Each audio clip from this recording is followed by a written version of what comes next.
Hello guys, इतना प्यार और इतना सपोर्ट दिखाने के लिए आपका बहुत बहुत शुक्रिया। इसीलिए दोस्तों 1 लाइक सब्सक्राइब करना बिल्कुल मत भूलिएगा। पिछले एपिसोड में हमें दिखाया गया था युनफेंग अपने बेटे की मदद करने के लिए डार्क सेट में चला गया था, ये हुआन से मदद मांगने के लिए। अब देखते हैं आगे। वहाँ का एक गार्ड अपने हीरो को देखकर हैरान होते हुए कहता है, अबे यार ये क्या नौटंकी चल रही है, अभी कुछ दिन पहले ही तो यहाँ पर ये आया है और अब एक बार फिर से ये रिवर्ट वन हमारी मिस अल्फा के साथ में इश्कबाजी करने के लिए आ गया। उसको इस तरह से कहते हुए देखकर उसका साथी समझाता है, अबे नीची आवाज में बात कर, ये एक सीक्रेट है। उसका साथी वहाँ पर गहरी सांस छोड़ते हुए कहता है, एक छोटी शैतान यहाँ से चली गई है और अब हमारे पास एक बड़ी परेशानी पैदा करने वाला आ गया। दूसरे साइड में युनफेंग को दिखाते हैं जो कि कोड लुक के साथ में वहाँ पर खड़ा हुआ ये हुआन का इंतजार कर रहा था। उसके चिल्लाने के कारण बड़ी स्पीड में एक लाइट डार्क सेट के अंदर से बाहर की तरफ आ रही थी। उस लाइट को देखने के बाद युनफेंग बिल्कुल हैरान सा हो गया था, क्योंकि दोस्तों वहाँ पर जो ये हुआन थी, आप उसके कपड़ों को देख ही सकते हैं, वो अचानक से लगता है नहाते हुए आ गई है, क्योंकि वो बस एक टॉवल लपेटे हुए है। युनफेंग जब उसके ऐसे खुले बॉडी को देखता है, उसके फिगर को देखता है, तो वहाँ पर कंट्रोल नहीं कर पाता।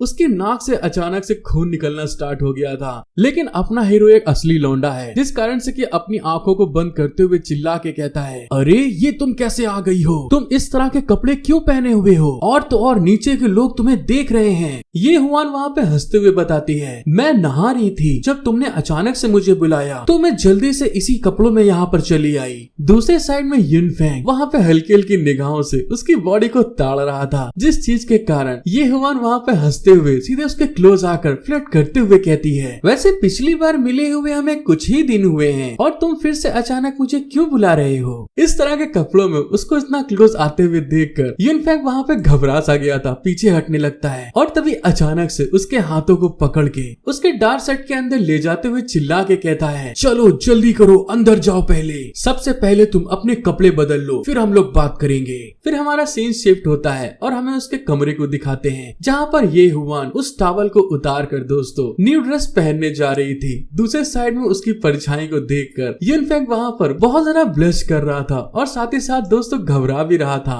फिर कुछ समय बाद ये हुआन अपने कपड़े बदल के वहाँ पर आते हुए कहती है, रिवर्ट वन, ये देखो मैंने कपड़े बदल लिए, मुझे अब तुम बताओ आखिर तुम अचानक यहाँ पर क्यों आए। युनफेंग जब पीछे पलट के देखता है ये हुआन को, तो दोस्तों उसकी खूबसूरती सच में उसके इन कपड़ों के साथ में 4 चांद लगा रही थी और वो एकदम लल्लन टॉप पटाखा माल लग रही थी, जिस कारण से कि युनफेंग वहाँ पे अपनी फीलिंग पे कंट्रोल नहीं कर पाता। वहाँ पर बहुत ज्यादा ब्लश करते हुए घबरा कर अपनी निगाहों को हटा कर कहता है, हाँ तुमने सही कहा, तुम्हें इस कारण को जरूर जानना चाहिए कि मैं यहाँ पर क्यों आया। जब वो इस तरह से निगाहें हटाकर ये हुआन से बात कर रहा था, तभी ये हुआन अपने बेड पर जाकर धीरे से फिसलते हुए वहाँ पर लेट गई थी, लुढ़क गई थी और अदाएं दिखाते हुए युनफेंग से कहती है, वैसे मैं इस तरह से मन को पढ़ने वाली नहीं हूँ और ना ही दिल से दिल मिलाने वाली मेरे पास स्किल है, तो मैं इस चीज के बारे में कैसे जान सकती हूँ रिवर्ट वन। मुझे तो साला एक चीज नहीं समझ में आता दोस्तों, जब युनफेंग को इतना ज्यादा खुला ऑफर मिलता रहता है तो ये कुछ करता क्यों नहीं है। क्या इसकी सारी की सारी गर्लफ्रेंड वही फर्टिलिटी पोशन ले लेके इसके साथ में काम चलाएंगी क्या। इतना बड़ा चूतिया ट्यूबलाइट अपना हीरो है। ये हुआन के इस तरह के पोज को देखने के बाद तो युनफेंग वहाँ पे बहुत ज्यादा ब्लश करने लगा था और उसके पसीने छूट रहे थे। तभी घबराते हुए आगे बताता है, ये हमारी बेटी के बारे में है, ये लिंगलोंग के बारे में है, तुम कैसे नहीं जानती इन सब चीजों के बारे में। ये हुआन वहाँ पे घबराते हुए कहती है, क्या हुआ लिंगलोंग को, उसे क्या हुआ है। दूसरे साइड में युनफेंग वहाँ पे पसीने पसीने होते हुए बताता है, वो टावर ऑफ एबेस को छोड़कर बाहर तबाही मचा रही है। मैंने सुना है कि उसने ब्राइट स्वॉर्ड लॉस के साथ भी परेशानी खड़ी कर दी है। इस बात को सुनने के बाद ये हुआन वहाँ पे चिल होते हुए अपने हाथों को इशारा करके अपने हाथ में एक वाइन का गिलास पकड़ के बड़े एटीट्यूड में कहती है, ओहो तो वो जंगली लड़की सचमुच यहाँ से भाग गई है। इसमें कोई आश्चर्य की बात नहीं है कि मैंने उसे कई दिनों से नहीं देखा।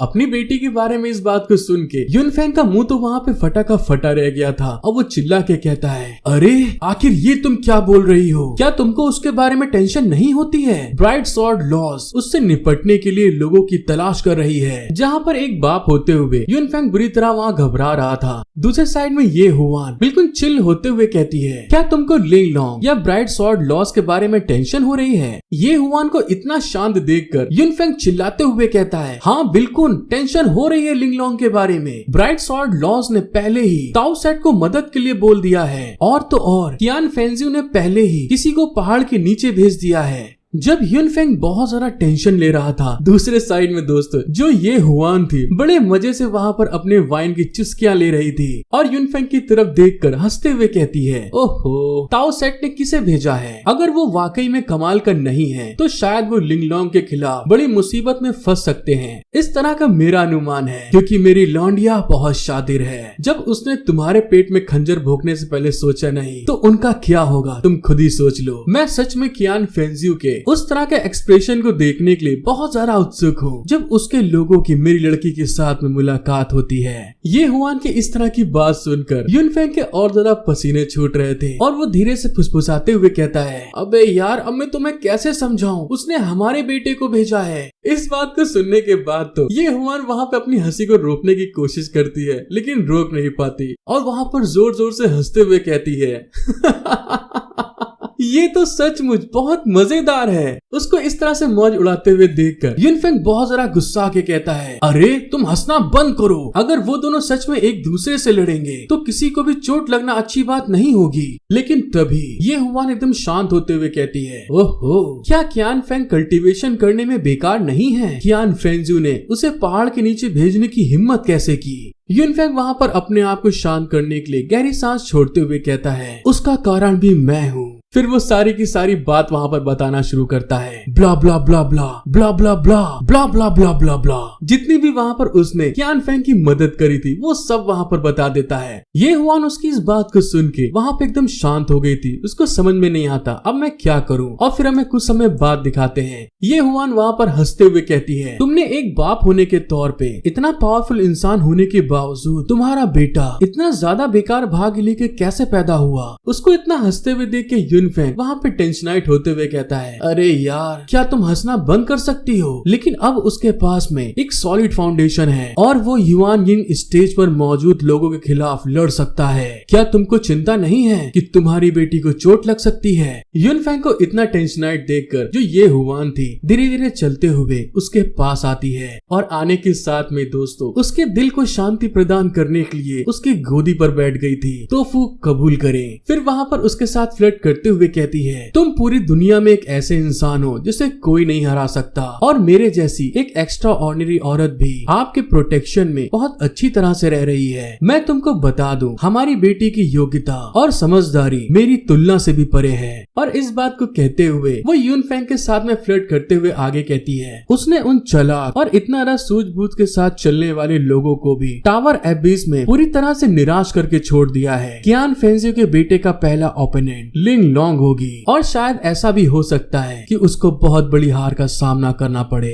युनफेंग उसको इस तरह से फ्लर्ट करते हुए देखकर वहाँ पे शर्माते हुए अपनी निगाहें हटाकर कहता है, अरे आखिर तुम ये क्या कर रही हो? अपना ध्यान अपने काम पर लगाओ। तुम मेरी गोद में आकर क्यों बैठ गई हो? नीचे उतरो अभी। लेकिन दूसरे साइड जो ये हुआन थी वो घंटा उसकी बात नहीं सुनती, अपनी बॉडी को उससे टच कराते हुए उसके क्लोज आ रही थी, जिस चीज के कारण युनफेंग वहाँ पर बहुत ज्यादा ब्लश कर रहा था। साथ ही वहाँ पर ये हुआन उसके साथ में फ्लर्ट करते हुए आगे कहती है, वो बात ये है मैंने सोचा कि इस तरह के रूढ़िवाद रास्ते से हटना और नियमों का पालन न करना हमारे सेट का प्रिंसिपल है। मैंने सही कहा ना?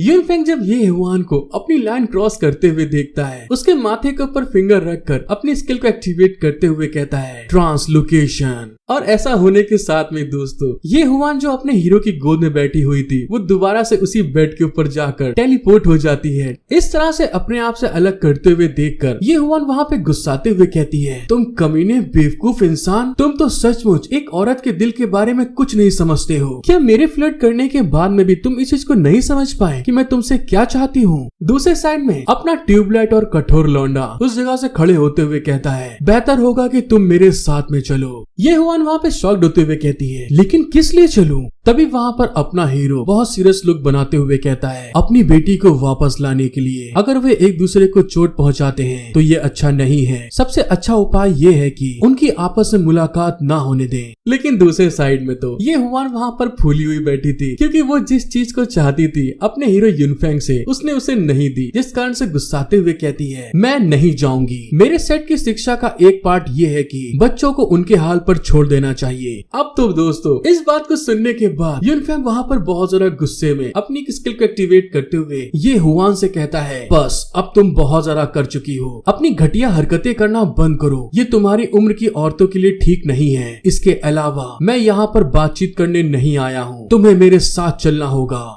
यूनफैंग जैसे अपनी स्किल को एक्टिवेट करता है तो दूसरे साइड में ये हुआन वहाँ पर उसी पोज में जब वो बैठी हुई थी हवा में उड़ना स्टार्ट हो जाती है, जो कि देखने में दोस्तों सच में बहुत ज्यादा मजेदार था। अपने साथ में ऐसा होते हुए देखकर ये हुआन गुस्साते हुए कहती है, तुम बहुत ज्यादा बदतमीज आदमी हो, और इसके अलावा लिंग लॉन्ग अब बड़ी हो चुकी है जो अपनी जिंदगी में आजादी चाहती है, अगर हम चली भी गए तो भी कोई फर्क नहीं पड़ेगा। यूनफैंग वहाँ पर अपनी स्किल का इस्तेमाल करके ये हुआन को भी अपने साथ में वहाँ पर आगे ले जाते हुए कहता है, कम से कम हम उन पर नजर रख सकते हैं और किसी भी गड़बड़ी को रोक सकते हैं। और इसी के साथ वो वहाँ पर अपनी स्पीड को इस्तेमाल करते हुए डार्क साइड के अंदर से ये हुआन को किडनैप करके ले जा रहा था, और उसकी स्पीड इतनी ज्यादा तेज थी दोस्तों कि वो वहाँ पर बिल्कुल लाइट की स्पीड से उड़ रहा था, जिस चीज के कारण ये हुआन की हालत वहाँ पर खराब हो रही थी। और वो चिल्ला के कहती है, हे यूनफैंग तुम क्या कर रहे हो, इतनी स्पीड से क्यों उड़ के चल रहे हो। जैसा कि दोस्तों आप लोग मैप में देख ही सकते हैं कि डार्क साइड किस जगह पर है, और वो जो स्वॉर्ड माउंटेन विला है जो साउथर्न रिवर के पास है वो कितनी दूरी पर है। लेकिन यूनफैंग एक रिवर्टवान है, सर्वशक्तिमान, जिस कारण से कि वो बहुत ज्यादा स्पीड को यूज करते हुए सीधे उस सिटी में वहां पर पहुंच गया था, और उस सिटी को देखते हुए कहता है, ये लो हम लोग यांगजाओ स्टेट में पहुंच गए हैं। यूनफैंग फिर हमें उस स्टेट के बारे में बताता है। साउथर्न रिवर प्रोविंस में डीप कल्टीवेशन करने वाली एक फैमिली है जिसका इतिहास कई सालों पहले का है, जब 5 सेनाओं ने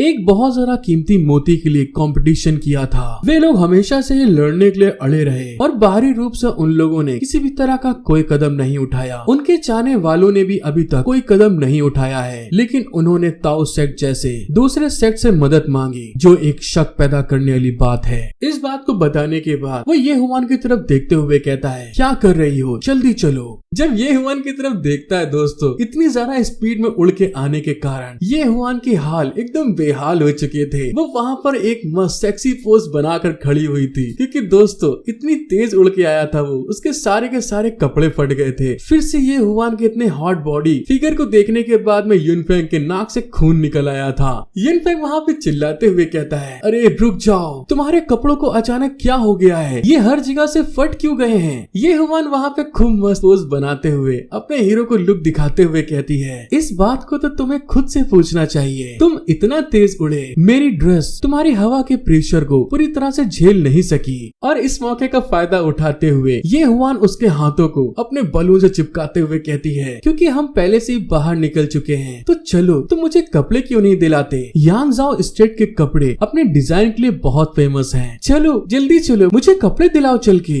यूनफैंग अपने हाथों में इतनी गर्माहट महसूस करने के बाद वहाँ पर ब्लश कर रहा था, साथ ही घबराते हुए कहता है, तुम इस तरह से मेरे हाथ को मत पकड़ो, जल्दी करो, दोनों बच्चे जल्दी हमें मिल सकते हैं, मुझे बहुत ज्यादा सॉफ्ट और गर्म महसूस हो रहा है, छोड़ो। इतनी देर से यूनफैंग जबरदस्ती ये हुआन को लेके आ रहा था, लेकिन अब यहाँ पर ये हुआन यूनफैंग का हाथ पकड़ के बहुत ज्यादा खुशी खुशी खूब स्पीड में उस सिटी की तरफ ले जाते हुए कहती है, मैं इस बारे में जानती हूँ, लेकिन तुम्हें मेरे कपड़ों की पेमेंट करनी होगी। यूनफैंग वहाँ पे शॉक्ड होते हुए कहता है, लेकिन बजट के बारे में सोचो, एक रिवर्टवान होने के बाद में भी मेरी कंडीशन अभी सही नहीं है, और तो और इन सब चीजों के लिए पैसे की जरूरत पड़ती है, यहाँ तक कि मैं भी बहुत ज्यादा बढ़िया हूँ। उसकी इस बात को सुनकर जो ये हुआन थी खिलखिला के हंसते हुए कहती है, मैं तुम्हारी बात को समझ गई, लेकिन तुम्हें मुझे कुछ खरीदवाने में मदद करनी होगी।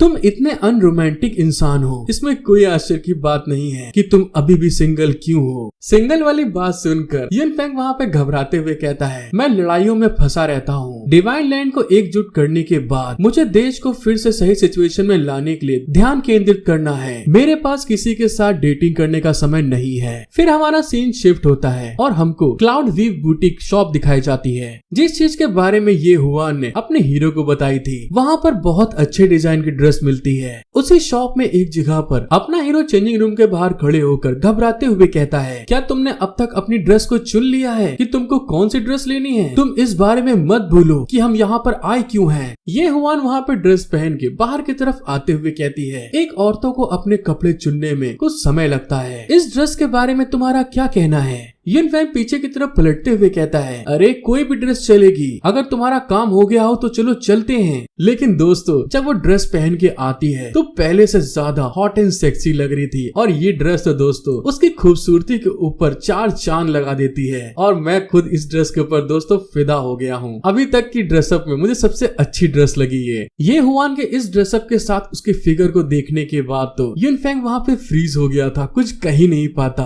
तभी वहाँ पर ये हुआन अपने हीरो से कहती है, हे कहाँ खो गए हो, क्या मैं इस ड्रेस में अच्छी लग रही हूँ? युनफैंग वहाँ पे ब्लश करते हुए अपनी निगाहों को चुराते हुए कहता है, ओफो हे भगवान, तुम तो कमाल की लग रही हो। इसमें कोई ताजुब की बात नहीं है कि तुमने उस समय इतने ढेर सारे हीरो को वहाँ पर दीवाना बना दिया था। ये हुआन वहाँ पे बड़े अदाएं दिखाते हुए कहती है, लेकिन तुम उनमें से एक नहीं हो। क्या इसका मतलब मैं ये समझूं कि मैं तुमको उस तरह से आकर्षित नहीं कर पाई, या तुम्हारा इंटरेस्ट कुछ अलग है? युनफैंग वहाँ पे इस बात को सुनने के बाद फिर से दोस्तों फ्रीज हो गया था। वो बहुत ज्यादा ब्लश कर रहा था। तभी वहाँ पर बहाना बनाते हुए औरतों की तरीके पलट के चिल्लाते हुए कहता है, क्योंकि एक सख्त लौंडा इंसान दोस्तों पिघल नहीं सकता। ये सब बकवास करना बंद करो, मेरे पास मेरे ग्रैंड एम्बिशंस हैं। मैं प्यार मोहब्बत के इन रिश्तों में समय को बर्बाद नहीं कर सकता। अगर तुमने अपनी ड्रेस को चुन लिया है तो चलो चलते हैं। ये सच में बिल्कुल चूतिया हीरो है दोस्तों। इतने अच्छे माहौल को ये खुद लात मार के खराब कर देता है साला। ये हुआन वहाँ पर युनफैंग को उस ड्रेस को दिखाते हुए कहती है, ये कमर के पास से थोड़ी ढीली है, ये देखो मेरी कमर के पास, क्या तुमको ये ढीली नहीं लग रही है? और इस बात को कहते हुए वो अपने फिगर पोज दे रही थी अपने हीरो के आगे। ओफो मैं क्या करूं, मुझे कोई भी ड्रेस पूरी तरह से फिट नहीं लगती, ऐसा लगता है कि मुझे इसे सिलवाना पड़ेगा। युनफैंग उसकी इस तरह की बात को सुनने के बाद तो दोस्तों नीला पड़ गया था। इतना तेज उसको अंदर ही अंदर गुस्सा आ रहा था। लेकिन तभी वो गहरी सांस छोड़कर अपने आप को शांत करते हुए आगे की तरफ बढ़ के कहता है, चलो पहले अपनी बेटी का मामला निपटा ले, मैं बाद में तुम्हारे लिए एक कस्टमाइज्ड ड्रेस को सिलवा दूंगा। इस बात को सुनकर ये हुआन तुरंत उसके पास आती है और फिर से उसके हाथों को अपनी छाती के पास लाके कस के पकड़ते हुए कहती है, तो ये हमारी डील रही, चलो ठीक है, तुम मेरे लिए एक ड्रेस बनवा के दोगे। युनफैंग वहाँ पे अपने हाथों को फिर से उस जगह पर देखकर बहुत ज्यादा घबराते हुए कहता है, ये हमारी कोई ट्रिप नहीं है, हम अपनी बेटी को ढूंढ सकते हैं। तुमने यहाँ जो जासूस रखे थे वे सब कहाँ हैं? ये हुआन वहाँ पे उसके हाथ को पकड़ के आगे की तरफ बढ़ते हुए कहती है, चलो चलते हैं, हम चलकर उनसे पूछते हैं। और इसी के साथ हमारा सीन शिफ्ट होके फिनिक्स टावर पे आ गया था, जहाँ पर ये हुआन एक लेडीज के पास आई थी उससे बातचीत करने के लिए। वहाँ पर वो लेडी बहुत ज्यादा घबराते हुए कहती है, सर मैम, कुछ समय पहले मिस लॉन्गलिंग अचानक गायब हो गई। ताओ सेट का कोई परेशानी पैदा करने वाला जो मिस लिंग लॉन्ग के लिए चीजों को कठिन बनाना चाहता था, और हमारे सीक्रेट गार्ड जो उनको प्रोटेक्ट कर रहे थे, वो सभी गायब हो गए। युनफैंग वहाँ पे सीरियस होते हुए कहता है, ये क्या बोल रही हो, इसके पीछे कौन है? वो लेडी वहाँ पर उनके आगे घुटने टेकते हुए कहती है, मुझे माफ कर दीजिए, लेकिन मुझे इस चीज के बारे में कोई सुराग नहीं मिल सका। रिवर्ट वन प्लीज मेरी जान को बख्श दे। ये हुआन वहाँ पे जब उस लेडी को इतना रोते हुए देखती है तो उससे कहती है, ठीक है तुम यहाँ से जा सकती हो। उसकी इस बात को सुनने के बाद वो लेडी वहाँ पर रोते हुए तुरंत वहाँ से भागकर चली जाती है। लेकिन तभी युनफैंग वहाँ पर कुछ सोचते हुए ये हुआन से कहता है, लिंग लॉन्ग तो बहुत ज्यादा शातिर है, और मेरे बेटे की प्रेजेंट टाइम की कल्टीवेशन को देखते हुए उसके पीछे जो कोई भी पड़ा है वो बहुत स्किल्ड होगा, जो इन सब को बिना निशान छोड़े गायब करने में कामयाब रहा।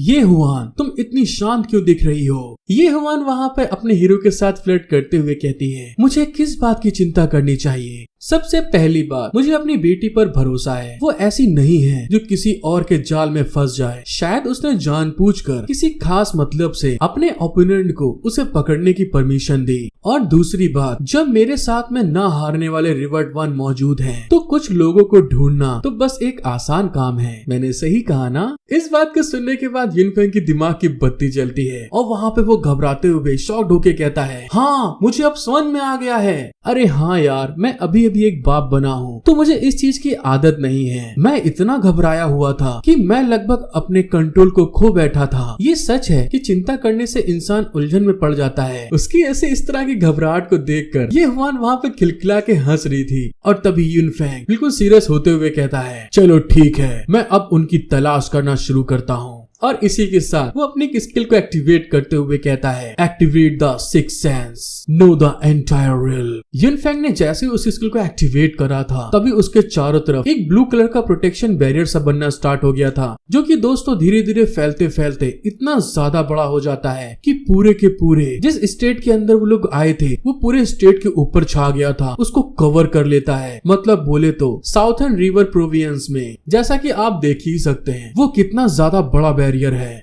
युनफेंग की इस तरह की पावरफुल स्किल को देखने के बाद तो ये हुआन के पसीने छूट गए थे और वो घबराते हुए कहती है, क्या ये कुछ बहुत ज्यादा नौटंकी भरा नहीं हो गया? और तभी वहाँ पर युनफेंग अपनी आंखें खोलते हुए कहता है, हाँ मैंने उनको ढूंढ लिया है, वो कहाँ पर हैं? और उसका हाथ पकड़ के आगे की तरफ बढ़ते हुए कहता है, चलो चलते हैं हम लोग। युनफेंग की इस तरह की स्पीड को देखकर तो ये हुआन शॉक्ड हो चुकी थी। वो जिस जगह पर मौजूद थे दोस्तों वहाँ से वो लोग गायब हो चुके थे। इसी के साथ हमारा सीन शिफ्ट होकर स्वॉर्ड माउंटेन विला पे आ गया था, जहाँ पर युनफेंग टेलीपोर्ट होकर ये हुआन के साथ पहुँच गया था। स्वॉर्ड माउंटेन विला में पहुँचने के बाद वो लोग वहाँ पे देख रहे थे। जहाँ पहुँचने के बाद ये हुआन हैरान होते हुए अपने हीरो से पूछती है, वो लोग कहाँ हैं? युनफेंग जमीन की तरफ इशारा करते हुए कहता है, हमारे बच्चे नीचे हैं। ये हुआ नीचे की तरफ देखते हुए कहती है, सीक्रेट डंजन वाले कभी भी अच्छा काम नहीं करते, वे केवल अच्छा काम करने का दिखावा करते हैं, लेकिन पर्दे के पीछे वे बहुत कुछ घटिया काम करते हैं। वे असलियत में एक विलन है। युनफेंग भी उस जगह की तरफ देखते हुए कहता है, अगर ऐसी बात है तो फिर चल के उनके सीक्रेट को देखते हैं। और इस बात को कहते हुए वो ये हुआन की तरफ अपने हाथ को बढ़ाता है। उसको ऐसा करते हुए देखकर ये हुआन बहुत अदाओं के साथ अपने हाथ को उसके हाथ में देते हुए कहती है, अब हम अंदर कैसे जाएंगे? युनफेंग वहाँ पे स्माइल करते हुए कहता है, हम लोग बस यहाँ से सीधे नीचे ही जाएंगे। और इस बात को कहने के साथ में वो वहाँ पर अपनी टेक्निक को इस्तेमाल करते हुए कहता है, jet clear technique, flow through all. Yunfeng के टेक्निक एक्टिव करने के साथ में ही वो बिल्कुल एक सोल के तरीके, जिस तरह एक आत्मा जगह के आर पार निकल जाती है, वो भी वहाँ पर उतरते हुए सीधे जमीन के अंदर जाने लगे थे। जिस चीज को देखकर ये हुआन थोड़ा ताजुब कर रही थी और स्माइल भी। और नीचे की तरफ जब वो जाते हैं तो जमीन के अंदर बहुत ढेर सारे स्केलेटन्स और सब चीजें ये हुआन वहाँ पे देख रही थी।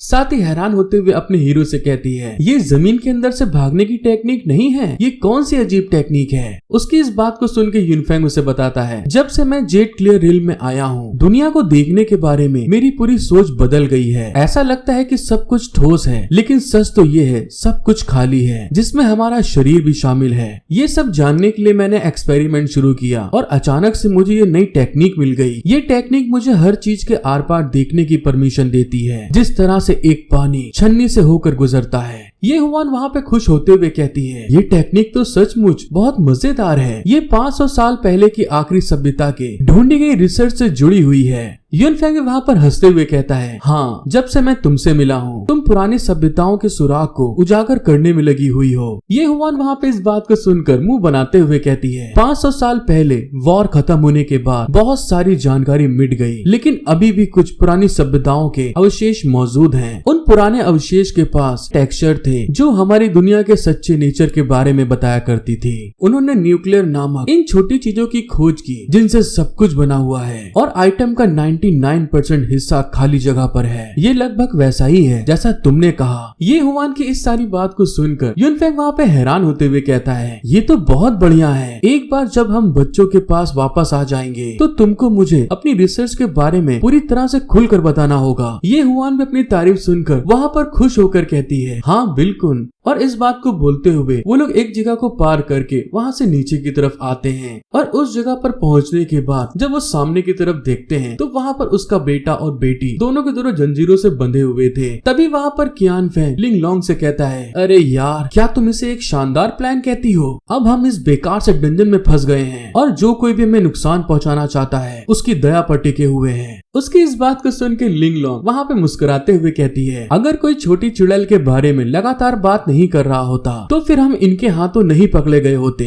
मुझे तुम्हें सच नहीं दिखाना चाहिए था। अब क्या तुम इस पर यकीन करते हो? इस स्वॉर्ड माउंटेन विला का असली चेहरा ये है। उसकी इस बात को सुनकर कियान फेंग वहाँ पे हैरान हो गया था और साथ ही शर्मिंदा होते हुए उससे कहता है, मुझे माफ कर देना उन सब चीजों के लिए। लेकिन दूसरे साइड में जो लिंग लॉन्ग थी वो वहाँ पर उसकी बात सुनने के बाद में भी वहाँ पर पिनपिना रही थी और साथ ही उसकी मौज लेते हुए कहती है, तुम बस एक टाउ सेट के बेवकूफ इंसान हो। इस तरह के एक बेवकूफ डिसाइपल को पहाड़ के नीचे कैसे भेज दिया किसी ने। उसकी इस बात को सुनकर कियान फेंग वहाँ पे समझाते हुए कहता है, अरे यार क्या तुम्हारा अभी भी मूड ऑफ है, जबकि हम इस जगह पर फंसे हुए हैं और सच्चाई जानने से कुछ नहीं बदलता। लिंग लॉन्ग उसकी तरफ देख के स्माइल करते हुए कहती है, तो फिर क्या तुम अब मेरी मदद करने के लिए तैयार हो? कियान फेंग अपनी हथकड़ी को दिखाते हुए कहता है, अगर मैं तुम्हारी मदद करता भी हूँ तो क्या फर्क पड़ता है, ये चीज बहुत मजबूत है, मैं सोने और लोहे को भी काट सकता हूँ, लेकिन फिर भी इससे फ्री नहीं हो सकता। लिंग लॉन्ग उसकी तरफ देख के स्माइल करते हुए कहती है, मेरी तरफ देखो और अपनी पलकें बिल्कुल मत झपकाना। उसकी इस बात को सुनकर युन फेंग को वहाँ पे समझ में नहीं आता अब ये मेरी छोटी शैतान क्या करने वाली है। साथ ही वहाँ पर घबराते हुए ये हुआन से कहता है, अरे यार अब ये क्या करने वाली है? मैंने सोचा था कि वो दोनों बहुत गुस्सा होंगे, एक दूसरे से लड़ने के लिए तैयार होंगे। मेरा बेटा फेंग आमतौर पर बहुत सीधा है, मुझे यकीन नहीं हो रहा कि लिंग लॉन्ग से इतनी आसानी से माफी मांग रहा है। उसकी सारी बातें सुनकर ये हुआन वहाँ पे खिलखिला के हंसते हुए अपने हीरो से कहती है, लिंग लॉन्ग के पास इस जनरेशन के बीच सबसे पावरफुल कल्टीवेशन एबिलिटीज नहीं हो सकती है, लेकिन जब लोगों के दिमाग में हेर फेर करने की बात आती है तो बहुत बड़े दिग्गज भी उसकी बराबरी नहीं कर सकते। युन फेंग वहाँ पे हैरान होकर ये हुआन की तरफ देखते हुए कहता है, वो तो सचमुच तुम्हारा ही एक छोटा वर्जन है जैसी तुम हो। ये हुआन वहाँ पे हंसते हुए कहती है, तो इसमें क्या गलत है? क्या ये बुरी बात है कि वो मेरी तरह है? युन फेंग वहाँ पर हंसते हुए कहता है, खैर एक दूसरे के खिलाफ होना ये अच्छी बात नहीं है, लेकिन दोस्त होना या फिर बेटी होना वाकई बहुत बढ़िया है। कम से कम वो मेरे लिए कोई खतरा तो नहीं है। ये हुआन उसकी तरफ देखते हुए कहती है, ये भी अच्छी बात नहीं है। अगर वो सभी लोगों को अच्छा महसूस करवाएगी तो क्या उसके मन में हर चीज के लिए चिंता कम नहीं हो जाएगी? दूसरे साइड में हमें लिंग लॉन्ग को दिखाते हैं जिसने कि वहाँ पर कहा था कि मेरे को ध्यान से देखो, और उसके ऐसे कहने के साथ में वो अपने मुंह को खोलती है तो उसके मुंह के अंदर एक सीटी रखी हुई थी, जिसको निकालने के साथ में वो खूब जोर से बजाती है, लेकिन सीटी बजाने के बावजूद वहाँ पे बिल्कुल सन्नाटा छाया हुआ था, जिस चीज को देखने के बाद कियान फेंग को वहाँ पे कुछ नहीं समझ में आता और तभी हैरान होते हुए पूछता है, आखिर तुम यहाँ पर क्या कर रही हो? जैसे लिंग लॉन्ग ने वहाँ पे सीटी बजाई थी, जो उसके कपड़ों के अंदर बटन बने हुए थे साइड में, वो अचानक से मूव करना स्टार्ट हो जाते हैं और वो जो बटन थे वो एकदम से डार्क ब्लैक कलर के कीड़ों के अंदर बदल गए थे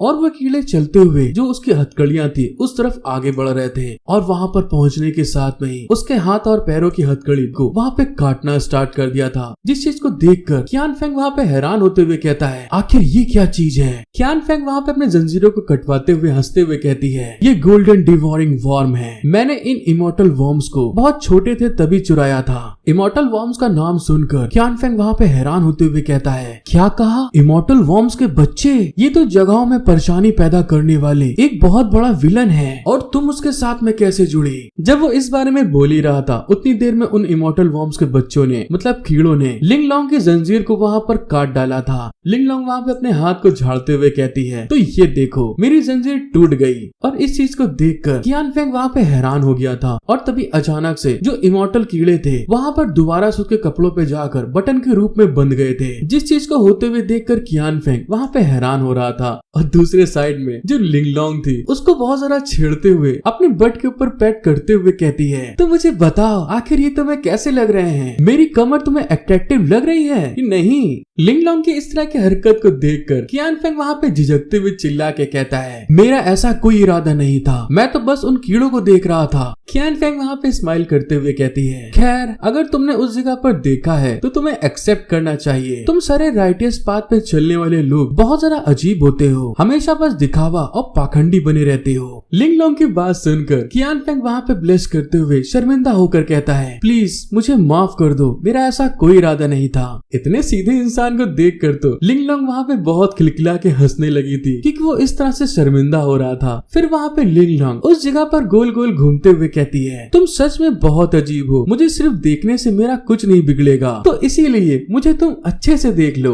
अब तो दोस्तों कियान फेंग वहाँ पे बहुत ज्यादा शर्मिंदा हो रहा था, वो ब्लश करते हुए अपनी निगाहें वहाँ से हटा लेता है। दूसरे साइड में खड़ा अपना हीरो अपनी बेटी की ऐसी हरकत को देखकर बहुत अजीब महसूस कर रहा था, लेकिन ये हुआन तो उसको देखकर बहुत ज्यादा खुश थी। तभी युन फेंग ये हुआन की तरफ देखते हुए कहता है, क्या उसे सच में आपकी ये स्किल एक विरासत में मिली है? ऑर्डिनरी लड़के उसके साथ में कैसे कंपटीशन कर सकते हैं? मुझे लगता है कि फेंग इस समय बस उसके इशारे पर नाच रहा है। ये हुआन वहाँ पे हंसते हुए कहती है, तुम्हारे इस कॉम्प्लीमेंट के लिए बहुत बहुत शुक्रिया। यूनफैंग फिर उससे आगे कहता है, तो फिर हमें आगे क्या करना चाहिए? क्या हमें अपने आप को उनके सामने दिखा देना चाहिए और फिर उनको यहाँ से ले जाना चाहिए? ये हुआन वहाँ पे ना में सर हिलाते हुए कहती है, लिंग लॉन्ग के लिए ये आसान है। ये दुनिया अब इन बच्चों के लिए है। अगर उनको हमेशा बड़े लोग प्रोटेक्ट करते रहेंगे तो हमारे चले जाने के बाद क्या होगा? यूनफैंग उसकी इस बात को सुनकर वहाँ पे सोचते हुए कहता है, तुम बात तो सही कह रही हो डार्लिंग। तभी ये हुआन वहाँ पे हंसते हुए कहती है, मेरे पास एक बहुत बढ़िया आइडिया है। और उस आइडिया को ये हुआन यूनफैंग के कान में बताती है, ब्ला ब्ला ब्ला ब्ला ब्ला ब्ला ब्ला ब्ला ब्ला ब्ला। जिस आइडिया को सुनने के बाद यूनफैंग वहाँ पे क्रीपी स्माइल देते हुए कहता है, ये काफी बढ़िया रास्ता है। तो फिर चलो अपने प्लान को आगे बनाने चलते हैं। और इस बात को कहते हुए जिस जगह पर उसके बेटा बेटी कैद थे दूसरे साइड में जाने लगे थे। लिंग लॉन्ग तो अपने भाई के आगे वहाँ पर इतरा रही थी, जिस चीज को देखते हुए कियान फेंग वहाँ पे खिसिया के कहता है, हे तुम मुझे क्यों नहीं खोल देती हो? लिंग लॉन्ग गेट के बाहर का नजारा लेते हुए कहती है, इतनी जल्दी भी क्या है, रुक जाओ। और इस बात को बोलने के बाद लिंग लॉन्ग उस गेट के ऊपर अपनी उंगली से पता नहीं कुछ करती है। दोस्तों वहाँ पर एक छोटा सा स्पार्क जनरेट होता है और लिंग लॉन्ग तुरंत वहाँ पर जंप लगाकर पीछे की तरफ आ गई थी। साथ ही वहाँ पर अपनी उंगली को चाटते हुए कहती है, उन्होंने इस दरवाजे के ऊपर लाइटनिंग बैरियर लगाया हुआ है। ये कमीने हरामखोर लोग हमेशा बिना किसी ओरिजिनलिटी के इस सामान का इस्तेमाल करना पसंद करते हैं। कियान फेंग उस गेट की तरफ देखते हुए कहता है, ये पर्पल डिवाइन थंडर बैरियर है जो कि बहुत ज्यादा पावरफुल है, जिसमें जला देने वाली चमक और सुप्रीम पावर है। ये सब कुछ जला देती है और सोल को चकनाचूर कर देती है जब कोई इसे छूता है। यहाँ तक कि युआन लिंग स्टेज का कल्टीवेशन भी इसका सामना नहीं कर सकते। इससे बाहर निकलने का कोई रास्ता नहीं है। लिंग लॉन्ग उसकी तरफ देख के मौज लेते हुए कहती है, तुम तो सचमुच बहुत कुछ जानते हो। कियान फेंग वहाँ पे उसकी तरफ देख के सीरियस लुक देते हुए कहता है, मेरे पास कोई कल्टीवेशन नहीं थी, इसलिए मैंने ताओ सेट के स्क्रिप्चर्स को बहुत डीप स्टडी किया ताकि कोई रास्ता निकल सके। मैंने फॉर्मेशन के फील्ड में भी बहुत ढेर सारी रिसर्च की थी। उसकी इस बात को सुनकर लिंग लॉन्ग वहाँ पे हंसते हुए कहती है, तुम इतनी ढेर सारी किताबें पढ़ने से पागल हो गए होगे। ऐसी घटिया पढ़ाई किसी को कैसे रोक सकती है? और इस बात को बोलने के बाद वो अपनी उसी ड्रेस में से अपनी कमर के दूसरे साइड से एक बटन को बाहर निकालते हुए कहती है, तुम अपने कान को बंद कर लो। और उसको ऐसा करते हुए देखकर इस बार तो कियान फेंग वहाँ पे बहुत जरा घबरा गया था कि अब ये क्या करने वाली है। बाहर की तरफ एक गार्ड वहाँ पर पहरा दे रहा था और तभी अचानक से वहाँ पर एक बहुत तेज धमाके की आवाज आती है, जिस चीज के कारण गार्ड वहाँ पे घबराते हुए जब उस तरफ देखता है, जिस जगह पर कियान फेंग और लिंग लॉन्ग थे वहाँ पर बहुत ढेर सारा धुआं रिलीज हो रहा था, निकल रहा था, जिसको देखते हुए गार्ड चिल्ला के कहता है, आखिर वहाँ पर क्या हो रहा है? जब वो उस कमरे की तरफ देखता है तो बहुत जरा घबरा गया था और जब वो उस जेल के कमरे के पास आता है तो सामने एक दरार सी पड़ गई थी, जिसको देखते हुए वो चिल्ला के कहता है, आखिर वो लड़की कहाँ पर भाग के चली गई है? कियान फेंग वहाँ पे चिल्लाते हुए कहता है, टावर एबिस की वो चुड़ैल भाग गई है। मैंने तुमसे कहा था कि हम दोनों साथी नहीं थे और अब देखो तुमने उस चुड़ैल को भगा दिया और ये हुआन को यहाँ आने पर मजबूर कर दिया है। अब देखना तुम्हें मौत की सजा दी जाएगी। क्या मेरी बात तुम्हें समझ में आ रही है? मैं कियान फेंग हूँ, ताओ सेट का एक डिसाइपल। मुझे उस चुड़ैल ने फंसाया और यहाँ पर ले आई। जल्दी करो, मुझे अपने मास्टर से मिलवाओ। मैं तुम्हारे लिए गवाही दूंगा और सब कुछ समझाऊंगा। मैं वादा करता हूँ कि तुम नहीं मरोगे। कियान फेंग की इस सारी बात सुनकर तो जो गार्ड था उसकी बुरी तरह फट चुकी थी और वहाँ पे वो घबराते हुए कहता है, अरे हाँ ठीक है, तुम्हारा बहुत बहुत शुक्रिया भाई, मैं अभी तुम्हें बाहर निकालता हूँ। और इस बात को बोलते हुए वो हेवनली थंडर रिलीज कर देता है। उसके पास एक टोकन था। उस जगह से उस फॉर्मेशन को हटाने के साथ में ही वो गार्ड अंदर आता है और कियान फेंग की पैरों की बीड़ियां खोल रहा था, लेकिन तभी उसको वहाँ पर पीछे से लिंग लॉन्ग के खिलखिला के हंसने की आवाज आती है, जिस कारण से वहाँ पे वो घबरा जाता है और वहाँ पर लिंग लॉन्ग अपने हाथ में एक बड़ा सा पत्थर लाकर उसकी खोपड़ी के ऊपर धड़ाम से दे मारती है, जिस कारण से उसकी आंखें दोस्तों टमाटर की तरह बाहर आ गई थी। और लिंग लॉन्ग के एक पत्थर के अटैक के कारण वो गार्ड वहाँ जमीन पे गिर कर झाग छोड़ रहा था, मतलब कि दोस्तों बेहोश हो चुका था। लिंग लॉन्ग वहाँ पे उसको जीभ चिढ़ाते हुए कहती है, अरे वाह, ये तो बहुत आसान है। मैंने तुमसे कहा था कि ये चीज लोगों को फंसा नहीं सकती। लिंग लॉन्ग के हाथ में पत्थर देखकर कियान फेंग वहाँ पे घबराते हुए कहता है, हाँ ठीक है, मैं हार मानता हूँ, प्लीज मुझे भी इन जंजीरों से निकलने में मदद करो। लेकिन दूसरे साइड जो लिंग लॉन्ग थी वहाँ पे गुनगुना के जाते हुए कहती है, वो चली देखो प्यार की गली, उसे रोके ना कोई, वो चली मैं चली। और वहाँ से जाते हुए कियान फेंग से कहती है, अच्छा तो ठीक है, बाय बाय, मैं जा रही हूँ। उसकी इस तरह की हरकत के कारण कियान फेंग तो वहाँ पे शॉक्ड होते हुए एकदम फ्रीज सा हो गया था। साथ ही वहाँ पर घबराते हुए चिल्ला के कहता है, अरे तुम ये क्या कर रही हो? और लिंग लॉन्ग वहाँ पे खिलखिला के गुनगुना के जाते हुए कहती है, मैं चली देखो अम्मा की गली, मुझे रोके ना कोई, मैं चली। लेकिन तभी वहाँ पर रुकते हुए कहती है, अरे मैं ये क्या कर रही हूँ? मैं तो ट्रेजर की खोज में जाने के लिए इस जगह को छोड़ रही हूँ। लेकिन कियान फेंग वहाँ पे मदद मांगते हुए चिल्ला के कहता है, तुम मुझे भी क्यों नहीं खोल देती हो? लिंग लॉन्ग वहाँ पे इतराते हुए कहती है, मैं अगर तुम्हें खोल दूंगी तो तुम मेरे लिए मुसीबत खड़ी कर दोगे। तुम धर्मी लोग या तो बहुत चालाक हो या बिल्कुल भोंदू, तुम सिर्फ मेरे लिए मुसीबत ही ला सकते हो। मैंने तुमसे पहले ही कहा था कि स्वॉर्ड माउंटेन विला सीक्रेट रूप से लोगों को पकड़कर उनके ऊपर एल्केमी के एक्सपेरिमेंट करता है, लेकिन तुमने मेरी बात का विश्वास नहीं किया।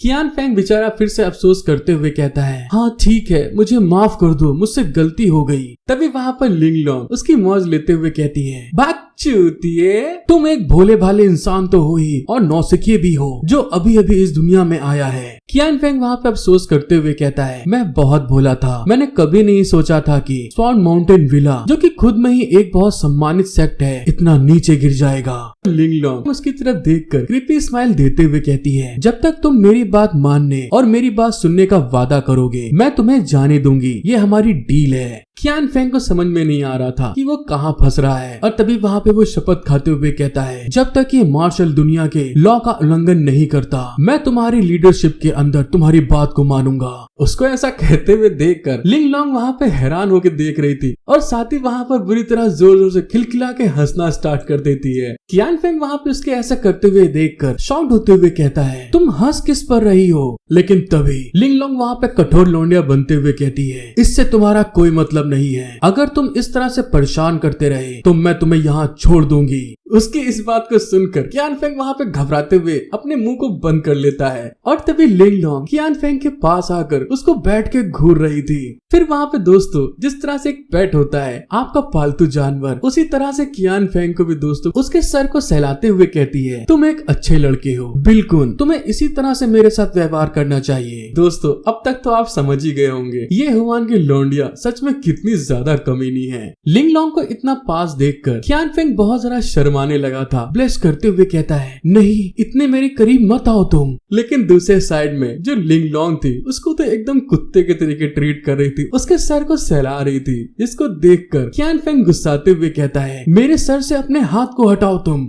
और इसी के साथ ये लिंग लॉन्ग कियान फेंग को आजाद कराकर वहाँ से ले जा रही थी। लेकिन जब वो लोग जा रहे थे एक जगह से कोई चिल्ला के कहता है, कियान फेंग इधर देखो ये मैं हूँ। उस आवाज को सुनकर कियान फेंग जब उस तरफ देखता है तो वहाँ दोस्तों कोई और नहीं अपना हीरो युन फेंग था, जो कि रूप बदले हुए अपने बेटे से बोलता है, हाँ ये तो सच में तुम ही हो, चलो जल्दी मुझे बाहर निकालो। उस लड़के को अपने सामने देखकर कियान फेंग समझ नहीं पाता और तभी लिंग लॉन्ग उससे पूछती है, वो लौंडा कौन है? कियान फेंग एक छोटे बच्चे के तरीके बहाना बना के कहता है, वो मेरा जान पहचान का एक इंसान है। फिर वहाँ पर कियान फेंग अपने हीरो के पास आते हुए कहता है, तुम भी यहाँ पर कैसे पकड़े गए? युन फेंग अपने सर को खुजलाते हुए बताता है, वो खैर ये एक बहुत लंबी कहानी है। लेकिन तभी अचानक से ये हुआन उनके पास आते हुए कहती है, मैं और मेरे सीनियर वापस लौटते समय एक गुफा में पहुँचे जहाँ हमने देखा कि लोग कुछ पपेट्स को वहाँ पर रिफाइन करने के लिए जिंदा लोगों का इस्तेमाल करते थे। मेरे सीनियर ने मेरी बातों को नहीं समझा और उन पर हमला कर दिया और आखिरी में हमें पता चला कि ये जगह स्वॉर्ड माउंटेन विला से मिली हुई है। और फिर हमें एक मिस्टीरियस एक्सपर्ट ने पकड़ लिया और हमें यहाँ लाकर फेंक दिया। इस बात को बोलते हुए ये हुआन युन फेंग के खोपड़ी के ऊपर एक जोर से घूंसा मारते हुए कहती है, तुम इतने बेवकूफ हो कि मैं तुम्हारे बारे में क्या बताऊं? युन फेंग वहाँ पे अजीब सा मुंह बनाते हुए कहता है, वो मैंने जो कुछ भी वहाँ पर किया और अब आगे ऐसा कभी नहीं होगा। तो मुझे बताओ क्या अब तुम हमें बाहर जाने दोगे? कियान फेंग लिंग लॉन्ग की तरफ देखते हुए कहता है, ये लोग भी हमारी तरह कल्टीवेटर्स हैं, तो क्या हमें इनकी मदद नहीं करनी चाहिए? लिंग लॉन्ग उन दोनों की तरफ बहुत गुस्से भरी निगाहों से घूर के देखते हुए कहती है, ओफो ये कैसे संयोग की बात है। अपनी बेटी के मुंह से ऐसी बात सुनकर यूनफेंग वहाँ पे बेचारा घबराता हुआ अपनी खोपड़ी को खुजलाता है, लेकिन उसकी इस तरह की एक्टिंग के कारण ये हुआन उसकी खोपड़ी के ऊपर एक जोर से घूंसा मारते हुए कहती है, मुझे पिछले जन्म में श्राप मिला होगा कि मुझे तुम्हारे ऐसे एक तलवारबाज बेवकूफ सीनियर के रूप में मुलाकात होगी। फिर ये हुआन अपनी बेटी की तरफ देखते हुए कहती है, सिस्टर अगर आप हमें यहाँ से आजाद कर दें तो हम भी आपके साथ में चलेंगे। स्वॉर्ड माउंटेन विला में बहुत ढेर सारे पावरफुल एक्सपर्ट हैं, कुछ मददगार का होना आपके लिए फायदेमंद होगा। लिंगलोंग इस बात को सुनकर खुश होते हुए कहती है, अगर ऐसी बात है तो ठीक है, लेकिन मैं तुम्हें एक बात साफ तौर पर बता दूं, अगर हम लोग को कोई ट्रेजर मिल गया तो तुम उसे मुझसे छीन नहीं सकते।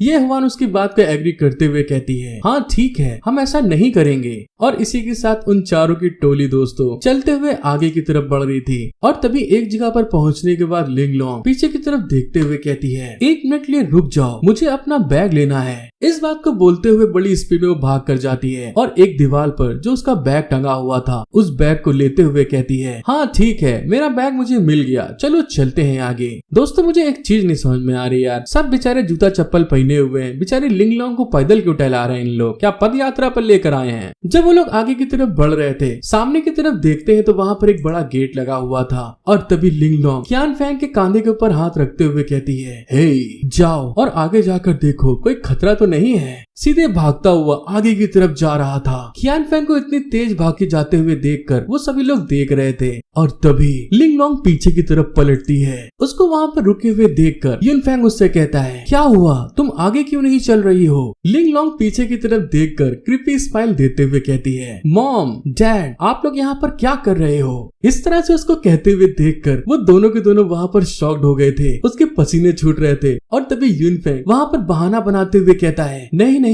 मैं वो नहीं हूँ, तुमने मुझे गलत इंसान के रूप में समझ लिया है। लेकिन ये हुआन उसको ऐसा करते हुए देखकर खिलखिला के हंस रही थी और उसकी तरफ देखते हुए कहती है, इस तरह का दिखावा करना अब तुम बंद करो, लिंगलोंग ने बहुत पहले ही हमको पहचान लिया था। इस बात को सुनकर तो यूनफेंग हैरान हो गया था और तभी गहरी सांस छोड़ते हुए कहता है, तुमको इस चीज का पता कैसे लगा। लिंगलोंग वहाँ पे क्रीपी स्माइल देते हुए अपने बैग को खोलती है, उसमें से एक कीड़े को बाहर निकालते हुए कहती है, पिछली बार जब मैंने आपको देखा था तो मैंने आपके ऊपर अपना ये कीड़ा छोड़ दिया था, ये देखो ये कीड़ा इसलिए इधर उधर फड़फड़ा रहा है क्योंकि इसे आपकी स्मेल आ गई है। तो और इसके अलावा जब मैं अंदर आई तो मैंने देखा कि बगल में दो लोग नहीं बल्कि आधी उम्र वाले दो लोग आए थे। और इसी के साथ दोस्तों ये हुआन के प्लान का खुलासा होता है। जब वो लोग वहाँ से गए थे, यूनफेंग ने वहाँ पर अपनी स्किल को यूज करते हुए वहाँ के इंसान को गायब कर दिया था। जिस तरह से इससे पहले ये टेंगू के पास जब वो गया था एक लड़की को गायब किया था, जिस चीज को उसकी बेटी समझ चुकी थी कि बगल के कमरे में कुछ ना कुछ तो गड़बड़ चल रही है। साथ ही वहाँ पर वो गुस्साते हुए कहती है, मॉम डैड आपने अंदर आने के लिए कौन सी टेक्निक का इस्तेमाल किया था। अपनी बेटी की तरफ देख के ये वन हंसते हुए कहती है, जब हम लोग वापस जाएंगे तो मैं तुमको बताऊंगी।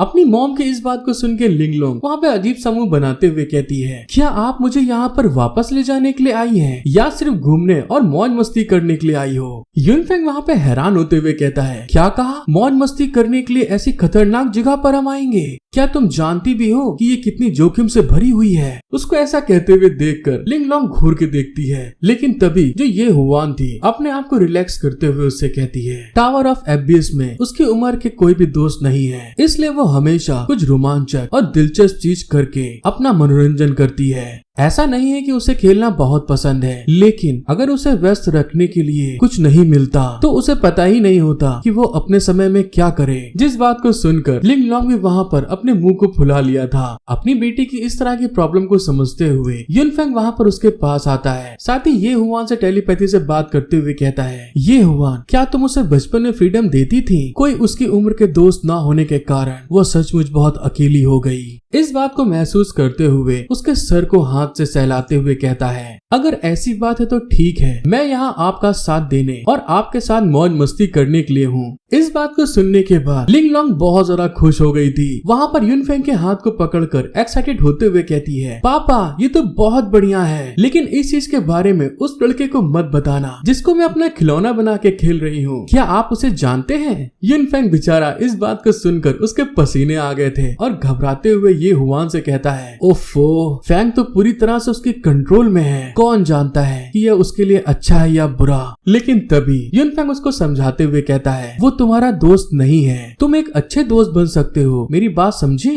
लिंगलोंग आगे की तरफ भाग के जाते हुए कहती है हाँ हाँ ठीक है समझ गई, चलो चलते हैं आगे। एक रिवर्टवान होने के बावजूद आज युनफेंग अपनी बेटी से हार जाता है और इसी के साथ हमारा सीन शिफ्ट होता है और हमें एक जगह दिखाते हैं जहाँ पर आग जल रही थी और हमको पता चलता है एक घर में आग लगी हुई थी और उसे लोग बुझा रहे थे। उस आग को बुझाने के लिए जितने भी वहाँ पर लोग थे बाल्टी भर भर के उस आग के ऊपर पानी फेंक रहे थे और तभी अचानक से एक आदमी जब आगे की तरफ बढ़ता है कोई उसकी खोपड़ी के ऊपर जोर से डंडे से मारता है और वहाँ पे वो बेहोश हो गया था। फिर हमको पता चलता है इसी तरह से एक आदमी और आगे बढ़ता है, उसकी खोपड़ी पे भी डंडा पड़ता है और वो भी बेहोश। इसी तरह से तीसरा और चौथा, उन सभी की खोपड़ी पे डंडा पड़ता है और वो लोग बेहोश हो गए थे। और तब जाकर दोस्तों हमको पता चलता है ये जितना भी वारदात हो रहा था ये सारे के सारे उस सेट के डिसाइपल के कपड़ों के चक्कर में चल रहा था। 4 आदमी पेले गए उन 4 कपड़ों के लिए। वो लोग वहाँ पे ड्रेस चेंज करने के बाद आगे की तरफ बढ़ रहे थे, लेकिन तभी एक आदमी जोर से चिल्लाते हुए कहता है हे तुम बेकार लोग, तुम लोग कौन से डिपार्टमेंट से हो, जल्दी करो और आग बुझाओ जाके। उसकी बात सुन के लिंगलोंग बहाना बनाते हुए कहती है अकाउंटेंट कहाँ है, हमें उसको प्रोटेक्ट करने के लिए भेजा गया है। वो मोटा आदमी इस बात को सुनकर शांत होते हुए कहता है वो वेस्ट विंग में किताबें संभाल रहा है, वहाँ कोई आग नहीं लगी है। लिंगलोंग जहाँ किसी की चलने नहीं देती उसकी बात सुनकर कहती है हाँ हाँ ठीक है, जाओ और उनकी मदद करो जाके, हम वेस्ट विंग जा रहे हैं उसको गार्ड करने के लिए। अब इस बात को सुन के वो आदमी बोलता है हाँ ठीक है तुम लोग जाओ, और इसके बाद तुरंत वो भागते हुए आग बुझाने चला गया था। लिंगलोंग वहाँ पे खिलखिला के हंसते हुए कहती है चलो चलते हैं वेस्ट विंग की तरफ। qianfeng उसकी इस तरह की ट्रिक को देखकर शॉक्ड होते हुए कहता है आखिर हम एक अकाउंटेंट की तलाश क्यों कर रहे हैं। लिंगलोंग उसको बताती है एक मालिक के लिए सबसे भरोसेमंद इंसान उसका अकाउंटेंट होना चाहिए, क्योंकि वो सबसे ज्यादा सीक्रेट को जानता है। अगर हम स्वॉर्ड माउंटेन विला के ट्रेजर को हासिल करना चाहते हैं तो वही सबसे ज्यादा हमारी मदद कर सकता है, वरना क्या हमें सीधे मालिक से जाकर पूछना चाहिए। हुर्रे, चलो जल्दी चलो मेरे साथ। युनफेंग येहुआन की तरफ देखते हुए कहता है हमारी बेटी तो सचमुच बहुत इंटेलिजेंट है, वो तो अपने आप ही सदियों पुराने स्वॉर्ड माउंटेन को उलट पुलट कर रही है। येहुआन वहाँ पे हंसते हुए कहती है उसकी इंटेलिजेंस उसकी माँ से मिलती जुलती है, अगर बाप से मिलती तब तो वो भोंदू होती जैसे तुम्हारा लौंडा है। और इसी तरह से वो लोग चलते चलते आगे की तरफ बढ़ते हैं। जैसा कि आप दोस्तों मैप में देख सकते हैं कि वो लोग कहाँ से और वेस्ट विंग कहाँ है। वो लोग आगे की तरफ बढ़ रहे थे। वेस्ट विंग में आने के बाद वो लोग अकाउंटिंग हाउस में जाते हैं। वो लोग अंदर जाने के साथ में जो वहाँ का अकाउंटेंट था उसको पेल पाल के उसके मुंह हाथ को बंद कर दिया था। ये हुआन वहाँ के अकाउंट्स को पढ़ते हुए कहती है ये लोग तो एलेक्सर को रिफाइन करने के लिए एक बड़े पैमाने पर इंसानों की तस्करी में शामिल हो रहे हैं। इसमें कोई ताजुब की बात नहीं कि स्वॉर्ड माउंटेन विला से इतनी कमाल की एलेक्सर्स क्यों होती हैं, और उन्होंने बहुत से स्किल्ड एक्सपर्ट को ट्रेन किया है। युनफेंग भी वहाँ पर एक अकाउंट को चेक करते हुए कहता है लेकिन सबसे ज्यादा सीरियसली बात, इतनी बड़ी मात्रा में हाई ग्रेड के एलेक्सर्स को रिफाइन करने का उनका क्या मतलब है। उनका एनुअल शिपमेंट और कुल मिलाकर जो उनके खुद का इस्तेमाल है वो तो बहुत छोटे से लेवल पे है। इस बात को सुनकर ये हुआन भी हैरान होते हुए कहती है तुम बात तो सही कह रहे हो पहलवान। और तभी युनफेंग कुछ सोचते हुए कहता है हाँ मेरे पास एक आइडिया है। ये हुआन इस बात को सुनकर हंसते हुए कहती है अभी तक कुछ पक्का नहीं हुआ है, जब मुझे और ज्यादा जानकारी मिलेगी तो मैं आपको बताऊंगी। दूसरे साइड में हमें अकाउंटेंट के दिखाते हैं जिसके हाल बहुत ज्यादा बेकार थे और वहाँ पे वो पूरी तरह जोर जोर चिल्ला चिल्ला के हंस रहा था और हंसते हुए चिल्ला के कहता है नहीं प्लीज मुझे सच में कुछ नहीं पता, मालिक का सीक्रेट रूम कहाँ है, मेरे ऊपर सिर्फ हिसाब किताब को रखने की जिम्मेदारी है प्लीज मुझे जाने दो। और दोस्त हमको पता चलता है लिंगलोंग वहाँ पे बैठी हुई qianfeng के ऊपर हुक्म चलाकर उसके पैरों में गुदगुदी मचवा रही थी। और तभी वहाँ पर अपने मॉम डैड को बुलाते हुए कहती है अरे तुम लोग यहाँ पर आओ, हमारी मदद करो। अपनी बेटी से युनफेंग पता नहीं क्यों लेकिन बहुत डरता है। वहाँ पे वो घबराते हुए कहता है हाँ हाँ ठीक है आते हैं। युनफेंग को घबराते हुए देखकर ये हुआन कहती है तुमने तो वादा किया था ना, याद है तुम्हें, एक असली मर्द अपना वादा नहीं तोड़ता है। और इसी के साथ दोस्तों जिस तरह से उसका बेटा उसके बदबूदार पैरों के ऊपर पंख से गुदगुदी मचा रहा था, वहाँ पर युनफेंग को भी लिंगलोंग ने उसके बगल में बैठा दिया था गुदगुदी मचाने के लिए। उसके पैरों की बदबू के कारण उनके हाल बहुत ज्यादा खराब हो चुके थे। तभी युनफेंग अपने बेटे से कहता है आदमियों के हाल सचमुच बहुत खराब है, हमेशा इन औरतों के द्वारा दबाए जाते हैं। उसकी बात सुनकर कियान फेंग कहता है, अपने वादे को निभाना कोई बुरी बात नहीं है, ये वैसा ही होना चाहिए। अपने बेटे की इस तरह की बात सुनकर युन फेंग अजीब सा मुंह बनाते हुए मन में कहता है, ओफो, मेरा बेटा तो मुझसे भी बहुत जरा सीधा है। फ्यूचर में वो अपने रिश्तों को कैसे संभालेगा? वो अकेला आदमी जो प्यार में लकी है, अपने बेटे का जो कि खुद भी अकेला है, मजाक उड़ाता है। दूसरे साइड में वो अकाउंटेंट के हाल वहाँ पे बहुत ज्यादा खराब हो चुके थे। वो बुरी तरह जोर जोर से हंसते हुए कहता है, प्लीज मुझे छोड़ दो, अगर मैंने ये बात बता दी तो मेरा पूरा परिवार खत्म हो जाएगा। लिंग लॉन्ग वहाँ पे उसको एक बुक दिखाते हुए कहती है, अगर तुम मुझे बताने से इनकार करते हो तो यहाँ की सारी अकाउंट्स की बुकों को मैं पब्लिक में फेंक दूंगी, और ऐसा होने से तुम्हारा परिवार तो वैसे भी खतरे में पड़ जाएगा। अकाउंटेंट वहाँ पे घबराते हुए कहता है, तुम ये कैसे कर सकती हो? लिंग लॉन्ग वहाँ पे बड़े एटीट्यूड में उससे कहती है, अब तुम्हारे पास कोई और चॉइस नहीं है। वो अकाउंटेंट वहाँ पे पागलों के तरीके हंसते हुए कहता है, मेरी दोनों ही चॉइस मुझे मौत की तरफ ले जाती है, तो फिर बताओ मैं इनमें से कैसे चुनूं? हे भगवान। ये हुआन उसकी तरफ देखते हुए कहती है, अगर ऐसी बात है तो तुम मुझे बताओ तुम्हारे मालिक का सीक्रेट रूम कहाँ है, और बहुत परेशानी होने के बावजूद तुम यहाँ पर बच सकते हो, और अगर तुम सही समय पर चूक गए तो तुम्हारे पास कोई मौका नहीं होगा। वो आदमी गुदगुदी के कारण इतना ज्यादा पगला चुका था, बुरी तरह चिल्लाते हुए कहता है, ठीक है, मैं तुम्हें सब कुछ बताऊंगा। वो स्टडी रूम में है, हर बार जब मैं वहाँ पर कुछ देता हूँ तो मालिक बाहर आने में बहुत समय लगाते हैं, मुझे अंदर आने का सही रास्ता नहीं मालूम, वो हमेशा सभी नौकरों को भेज देते हैं। उसकी बात जैसे खत्म होती है, पीछे से लिंग लॉन्ग उसके खोपड़े पे कनपट्टी बजा दी थी, जिस कारण से कि वो वहाँ पर पूरी तरह से बेहोश हो चुका था, और देखने में तो ऐसा लग रहा है जैसे उसकी आत्मा शरीर छोड़ चुकी है। और इसी के साथ दोस्तों लिंग लॉन्ग ने वहाँ पर सीक्रेट रूम का पता लगा लिया है। फिर हमारा सीन शिफ्ट होकर उसके मालिक के स्टडी रूम को दिखाते हैं, जहाँ पर लिंग लॉन्ग और वो सभी लोग पहुँच गए थे। लिंग लॉन्ग के स्प्रे को वहाँ पे करते हुए हर जगह पर चेक कर रही थी, कहाँ पर सबसे ज्यादा उंगलियों के निशान हैं। उसको ऐसा करते हुए देखकर कियान फेंग हैरान होकर कहता है, आखिर तुम ये क्या कर रही हो? क्या हम लोग चैम्बर की तलाश नहीं कर रहे थे? कियान फेंग की बात सुनकर लिंग लॉन्ग उसकी तरफ घूर के देखते हुए कहती है, मेरी माँ ने मुझसे कहा था कि लड़की के सिर वाले इंसान के साथ में बहस मत करो, क्योंकि इससे मुझे गुस्सा आएगा। और जब वो पीछे पलट के देखती है, युन फेंग को कुछ समझ में नहीं आ रहा था, तो वो युवान से पूछता है, आखिर ये लड़की का सिर, ये क्या बात है? ये युवान वहाँ पे हंसते हुए बताती है, मुझे लगता है कि तुम्हारा बेटा बहुत सुस्त है। उनकी इन सब चीजों को देखते हुए लिंग लॉन्ग गुस्साते हुए कहती है, खुद जाकर देख लो जो तुम्हें ढूंढना है। उसकी बात को समझते हुए कियान फेंग वहाँ पर उस सीक्रेट रूम को ढूंढने के लिए इधर उधर घूमते हुए देखता है, तो एक ड्रॉर के अंदर उसको वहाँ पर फिंगरप्रिंट्स दिखाई दे रहे थे, जो कि स्प्रे लिंग लॉन्ग ने पहले डाला था। वहाँ पर उस गाढ़े निशान को देखकर कियान फेंग थोड़ा समझ नहीं पाता,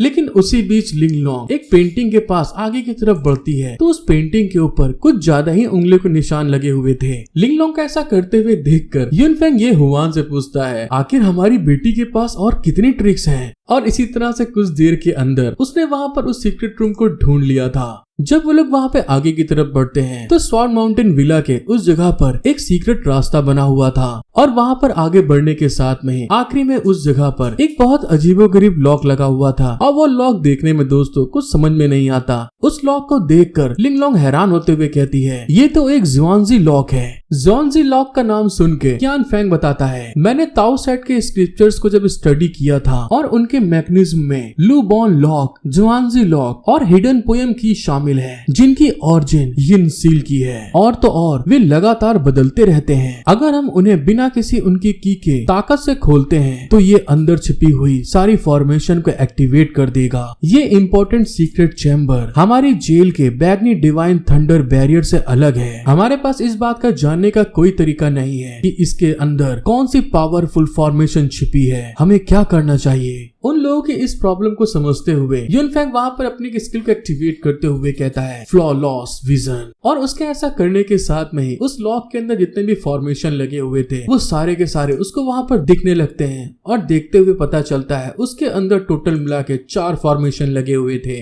इस चीज को देखकर युन फेंग वहाँ पर ये हुआन को टेलीपैथी के थ्रू बताता है, ये सच मुझे कमाल की फॉर्मेशन है। अगर मेरे पास इस तरह से देखने की ताकत नहीं होती, तो मुझे डर है कि मैं इस पर ध्यान नहीं दे पाता। ये हुआन वहाँ पे हंसते हुए कहती है, ओफो, तो मुझे बताओ इसका सीक्रेट क्या है। यूनफेंग वहाँ पे इस फॉर्मेशन के बारे में बताता है, सभी पिछले मैकेनिज्म हो सकता है इसी मैकेनिज्म के हिस्से थे। ये घुसपैठियों को आखिरी तक लुभाता है और हमारी प्रेजेंट लोकेशन एक बहुत बड़ी स्ट्रिंग रिंग मैकेनिज्म है। अगर हम लोग पीछे हटते हैं तो करीब 100 मीटर दूर एक छिपी हुई फॉर्मेशन एक्टिवेट हो जाएगी और अगर हम इसे ताकत से तोड़ते हैं तो यह छिपी हुई फॉर्मेशन को फिर से एक्टिवेट कर देगा। इस फॉर्मेशन को ताकत 4 सोर्स से मिलती है जो सभी दिशाओं में फैली हुई है, जिसमें से लगभग 30% मेरी ताकत के बराबर है। यहाँ तक कि ऐसा हो सकता है इस फॉर्मेशन के कारण आपको भी बहुत नुकसान उठाना पड़ेगा। इस बात को सुन के ये हुआन स्माइल करते हुए कहती है, सच में इस मैकेनिज्म को बनाने वाला मास्टरमाइंड बहुत चालाक है। अंदर जो छिपा है वो स्वॉर्ड माउंटेन विला का सबसे बड़ा सीक्रेट हो सकता है। यूनफेंग सीरियस लुक देते हुए कहता है, तो फिर हमें अब क्या करना चाहिए? क्या मुझे यहाँ पर फॉर्मेशन तोड़ देना चाहिए? ये हुआन वहाँ पे ना में सर हिलाते हुए कहती है, ये लिंगलोंग का खेल है, जब तक बहुत ज्यादा जरूरी ना हो हमें इस चीज में हस्तक्षेप नहीं करना चाहिए। यूनफेंग वहाँ पे सर खुजलाते हुए कहता है, तो फिर अब हम क्या कर सकते हैं? ये हुआन वहाँ पे स्माइल करते हुए कहती है, चाहे ये फॉर्मेशन कितना भी पावरफुल क्यों ना हो, जब तक ये एक्टिवेट नहीं होता तब तक इसका कोई मतलब नहीं है। लॉक तोड़ना या ऐसा कुछ करना लिंगलोंग के लिए कोई परेशानी पैदा नहीं करेगा। यूनफेंग वहाँ पे हैरान होते हुए कहता है, मैं इन फॉर्मेशंस के बारे में बहुत अच्छा स्किलफुल नहीं हूँ। इस ज़ोंजी लॉग में हजारों कॉम्बिनेशंस हैं और इसके अलावा एक ही सही है। अगर वह इसे मेरी तरह ताकत से नहीं खोल सकती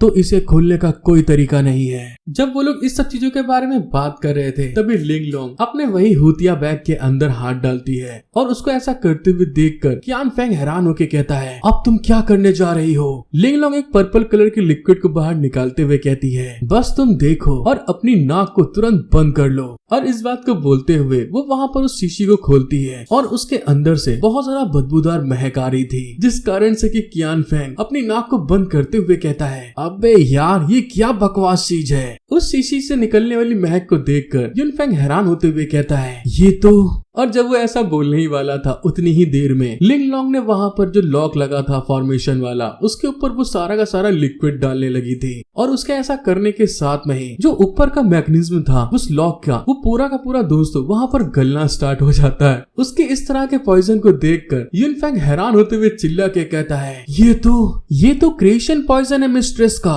लिंगलोंग वहाँ पे पीछे देखते हुए कहती है, हाँ बिल्कुल आपने सही कहा और ये उनका सबसे लेटेस्ट क्रिएशन है जो किसी भी मेटल या आयरन को जंग लगाने की एबिलिटी रखता है। मैंने उनसे कुछ उधार लिया है। कियान फेंग वहाँ पर बहुत ज्यादा शॉक्ड होते हुए चिल्ला के कहता है, मैं समझ गया, तुम इस मैकेनिज्म को अनलॉक करने की कोशिश कर रही हो, बल्कि तुम इसे सीधे पूरी तरह से डिस्ट्रॉय कर रही हो ताकि या फिर चालू ना हो। अपने भाई की इतनी चतुर भरी बातें सुनकर आज यहाँ पर लिंगलोंग बहुत ज्यादा खुश होते हुए उसके सर को सहला कर कहती है, मैंने सोचा था कि तुम थोड़ा बेवकूफ हो, लेकिन तुमने आज मुझे यहाँ पर सरप्राइज कर दिया। बहुत अच्छा बेटे, ऐसे ही तुम अच्छे से पढ़ाई करो। उसको ऐसा करते हुए देखकर कियान फेंग के पसीने छूट रहे थे और वो घबराते हुए कहता है, क्या तुम मेरे सिर को सहलाने की अपनी आदत को बदल सकती हो? मुझे ये बिल्कुल पसंद नहीं आता है। उसके इस पॉइजन को डालने के कारण उस लॉक के वहाँ पर एल लग चुके थे, वो बर्बाद हो चुका था, जिस कारण से कि लिंगलोंग वहाँ पर अपना हाथ डालती है उस लॉक के अंदर और ऐसा करने के साथ में ही वो गेट वहाँ पर ओपन हो गया था। वहाँ पर उस गेट को ओपन करके लिंगलोंग पीछे पलट के कहती है, ये देखो मैंने कर दिखाया, वाओ आई एम छोट चतुर लौंडिया। अपनी बेटी की चालाकी देखकर वो दोनों भी वहाँ पर बहुत ज्यादा खुश हो गए थे। और जब आगे की तरफ बढ़ते हैं तो वहाँ पर एक बहुत बड़ा रूम था जहाँ पर दोस्तों ट्रेजर ही ट्रेजर रखे हुए थे। उन ट्रेजर्स को देखने के बाद तो कियान फेंग की आंखें फटी की फटी रह जाती हैं और ये हुआन भी वहाँ पर सब चीज को देख रही थी। वहाँ के सारे ट्रेजर की जांच करते हुए वो लोग आगे की तरफ बढ़ते हैं। ये हुआन तभी वहाँ पर एक बुक को उठाकर चेक करती है, लेकिन तभी उतनी देर में लिंगलोंग वहाँ पे एक शीशे को उठाते हुए बहुत ज्यादा एक्साइटेड होते हुए कहती है, वाओ ये तो एक हेवनली गार्ड रिस्टोरिंग पिल है। मार्शल आर्ट की दुनिया में इसे देखे हुए बहुत दशक बीत गए हैं। उतने में कियान फेंग भी एक शीशे को उठाकर बहुत ज्यादा हैरान होते हुए चिल्ला के कहता है, और ये देखो, क्या ये वही लेजेंडरी पिल नहीं है जो किसी को भले उसका आधा शरीर बचा हो, इसे खाने के बाद उसकी फिजिकल बॉडी दोबारा से बन सकती है। हेलो गाइस, आपको मेरा वीडियो देखने में मजा आ रहा है तो प्लीज मेरा सपोर्ट जरूर करें। एक लाइक सब्सक्राइब करना बिल्कुल मत भूलिएगा और साथ ही दोस्तों आप लोगों से रिक्वेस्ट करता हूँ कि मेरे को एक न्यू सेटअप बनाने की बहुत जरूरत है, तो क्या आप लोग प्लीज अपना कुछ डोनेशन देते हुए मेरे उस सेटअप को बनाने में मेरी मदद कर सकते हैं।